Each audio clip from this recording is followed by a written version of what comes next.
So finally गाचियाकुता anime का season 1 episode 1 release हो चुका है और मैं भी इसका एपिसोड 4 लेके हाजिर हूँ, जहाँ पे आपको बहुत कुछ एक साथ देखने को मिलेगा। पिछले एपिसोड में हमने देखा था इंजिन रूडो को अपने साथ ले जाता है और जंका नाम की एक बंदे से मिलाता है जो कि शायद उसका मेंटर होने वाला है, पर वहाँ पे जाके कुछ अजीब होता है जिसके वजह से रूडो के ऊपर जंका को बहुत ज्यादा गुस्सा आता है और अब वो दोनों आमने सामने मतलब अब लड़ने वाले हैं।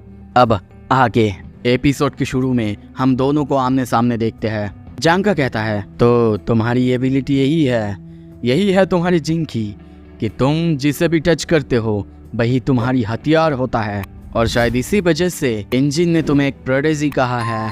पर तुम्हें क्या पता है, चाहे तुम कोई भी हो, मेरे जैसे सुपर ऑर्डिनरी बंदे से जीत नहीं सकते। और तभी वो अपना हाथ ऊपर करता है और वहाँ पे उसके हाथ में कोई भी हथियार नहीं था, पर तभी ऊपर से कोई चीज बहुत ही तेजी से नीचे आता है और रूडो के सामने आता है।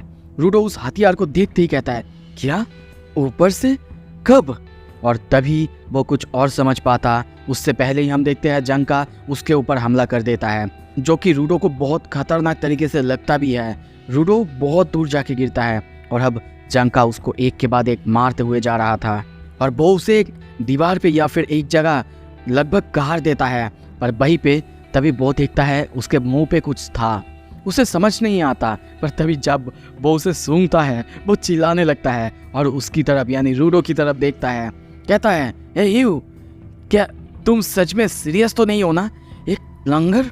और तभी रूडो के हाथ में हम एक प्लंगर को देखते हैं जिससे पॉटी को साफ किया जाता है। पर रूडो को इस बारे में कुछ भी नहीं पता और इसी वजह से रूडो चिल्लाते हुए उसको मारने लगता है और जंका उसके हर एक अटैक से बचने लगता है, क्योंकि एक अटैक अगर उसको लगा दूसरों की पॉटी उसके मुंह पे या फिर उसके बॉडी पे आएगा।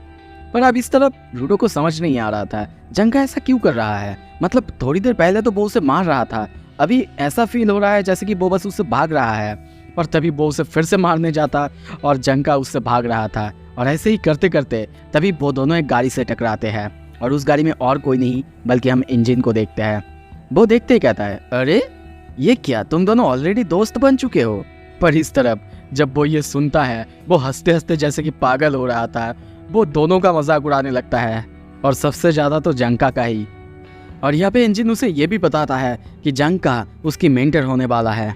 जंका एक गिवर है जिसकी जिंकी कंट्रोल करने की क्षमता बहुत ज्यादा अच्छा है और वो उससे कुछ सीख सकता है। खुद द इंजिन उसकी तारीफ कर रहा है। ये सुनते ही जंका जैसे कि पागल हो जाता है और तभी वहीं पे पीछे और एक लड़की को देखता है जिसकी नाम रियू थी। और वो आते ही जब रूडो को देखता है कहती है, मैं थोड़ी सी क्यूरियस हूँ, क्या सच में तुम ही रूडो हो? रूडो सोचता है, क्या ये भी एक जैनिटर है? पर तभी देखते हैं वो उसकी बालों से खेलने लगती है और हमें जैसे कि पता है रूडो लड़कियों से कितना ज्यादा मिलता जुलता है और इसी वजह से वो पागल हो जाता है। वो समझ नहीं पा रहा था कि एक लड़की उसकी बालों से खेल रही है, क्या सच में ये दुनिया ऐसी ही है? और तभी इंजिन कहता है, ऑलराइट, चलो अब हम सब हमारे घर चले, यानी द जेनिटर्स हेडक्वार्टर। और अब हम देखते हैं वो लोग एक बंकर के अंदर घुसते हैं और अंदर आते ही जब वो लोग सब धीरे धीरे एक एक करके उतरने लगते हैं, रूडो की हालत बहुत खराब देखते हैं। वो जैसे कि पूरी तरह से ब्लैंक हो चुका है। और तब इंजिन उसे वेलकम करता है द जेनिटर्स HQ में और हम टूटे फूटे एक बहुत बड़े से बिल्डिंग जैसे कुछ देखते हैं। उसके अंदर तभी हम एक औरत को बैठे हुए देखते हैं और यहाँ पे आते ही तभी रियू वो रूडो से बाय कहती है। रूडो को कुछ भी समझ नहीं आ रहा है, ये लड़की उसके साथ इतनी अच्छे से बातें क्यों कर रही है। पर तभी इंजिन उस औरत से उसे मिलाता, उसके बारे में, उसकी एबिलिटीज के बारे में कहता। पर तभी वो औरत अपनी चम्मच या फिर स्टिक से रूडो के सामने जो फ्लाइज उड़ रहे थे उन्हें पकड़ लेती है और कहती है, प्लेस टू मीट यू रूडो। वैसे इंजिन ने मुझे तुम्हारे बारे में बताया था और तुम्हारी पोटेंशियल के बारे में। और तभी इंजिन सेमू यानी उसी औरत के पोटेंशियल के बारे में कहता है कि उसकी पोटेंशियल है उसकी ग्लासेस, जिसकी मदद से उसका विजन बहुत ज़्यादा इंक्रीज होता है और वो किसी की भी पोटेंशियल को देख पाती है, यहाँ तक कि वो किसी की भी ट्रू नेचर को देख पाती है।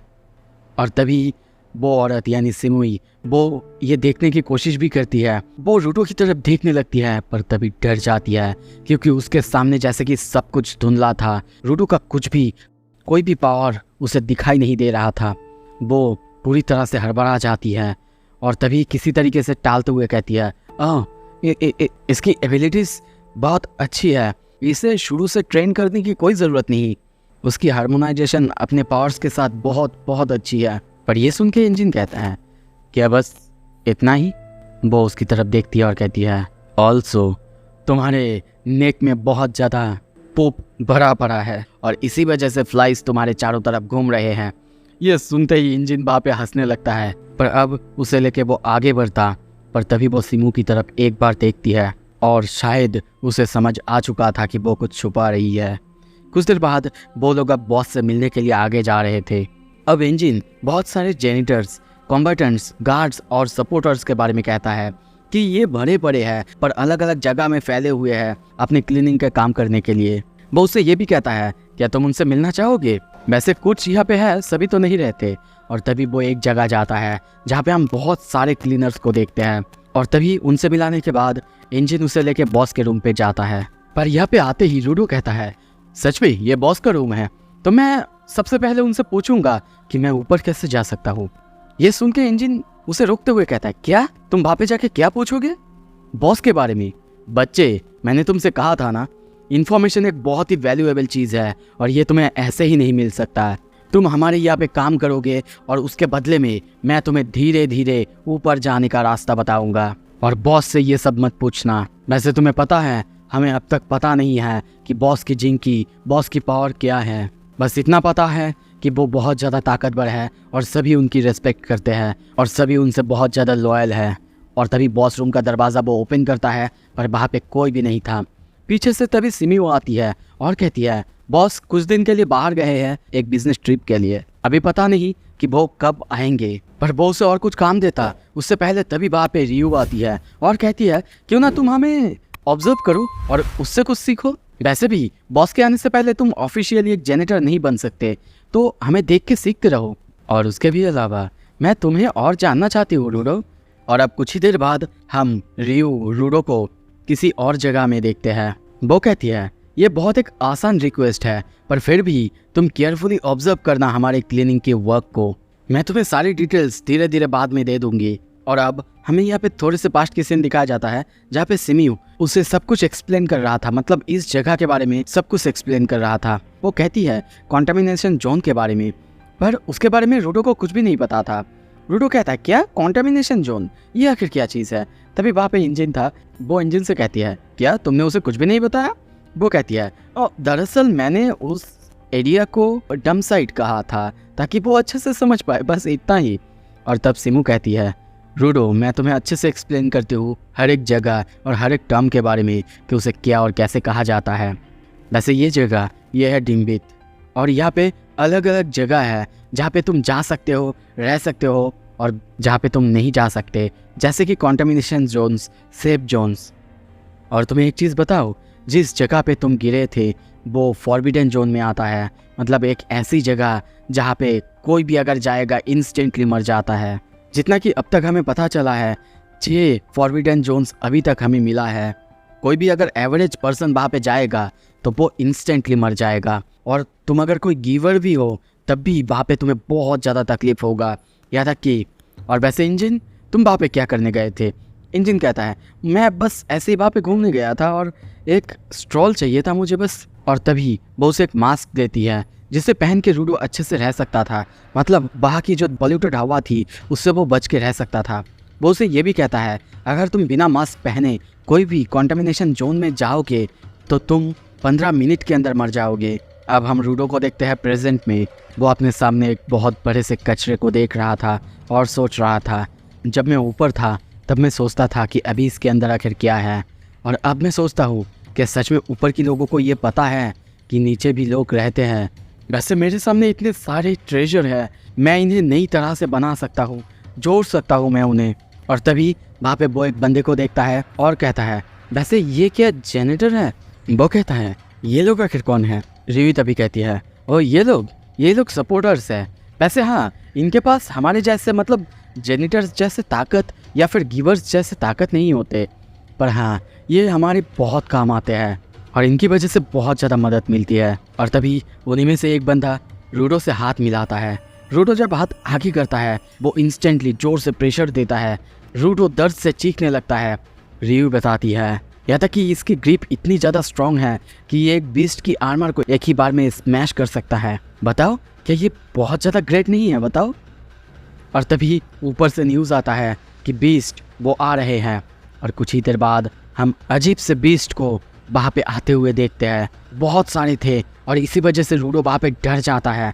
वो उसे पूछने लगता है, क्या यहाँ पे तो बहुत सारे हैं, क्या तुम सच में इन्हें हरा पाओगी? पर रियू उसे समझाती है, कहती है कि ये हो सकते हैं बहुत सारे हैं, पर ये उतना ताकतवर या फिर इनके पास ज़्यादा दिमाग नहीं है। देखो वहाँ पे वो दीवार पे जाके अपना सर मार रहे हैं। पर फिर भी रूडो शांत नहीं हो रहा था और बहुत सारे बीस्ट अब उनकी तरफ दौड़ रहे थे।